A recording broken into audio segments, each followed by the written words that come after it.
So our topic is crafting tools via crafting button. There are two types of way para mag-craft dito. First is through the crafting button and second is through the household. So yung first ipag-uusapan natin is crafting through or via crafting button. Usually anywhere pwede mo silang mag-craft. For example here yung cloth. Easy lang siyang gawin. So, select mo lang yung mismong ika-craft mo, then prepare mo lang yung mga ingredients na needed for it. Please see another example. Next topic naman natin is crafting household and how to place them. So, yung example dito is yung fireplace. You can check all the household nasa household tab lang siya. Same process lang as before. Then, paano na siya i-place? How to place your household. So, first, i-click nyo lang yung bahay na icon. And then, lalabas na yung grid. Diyan lang sa grid na yan, ka pwedeng maglagay ng mga items or ng base mo.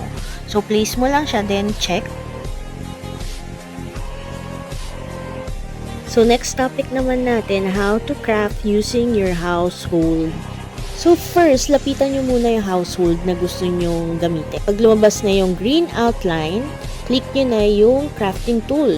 And then, check nyo sa recipe kung ano yung mga items na kailangan mo. For here, kailangan mo ng wood and meat para makagawa ka ng food. So, double tap nyo lang yung mga items, then pupunta na siya doon.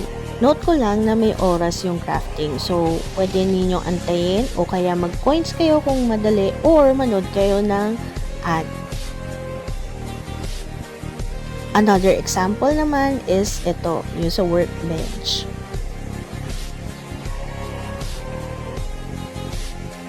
Usually, after nyo i-craft yung household, malalagay siya doon sa bag nyo. So, lagi dapat may slot yung bag nyo kapag magka-craft kayo. Another example, yung chemistry. Guys, tandaan nyo kapag green, done crafting. Pag red, sasabihin may kulang ka pang items. Pag gray, ready to craft.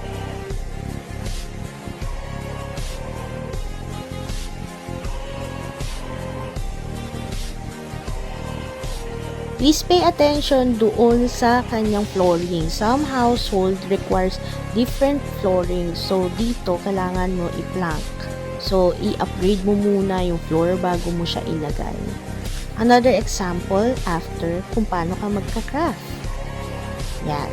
Kailangan natin ng oil.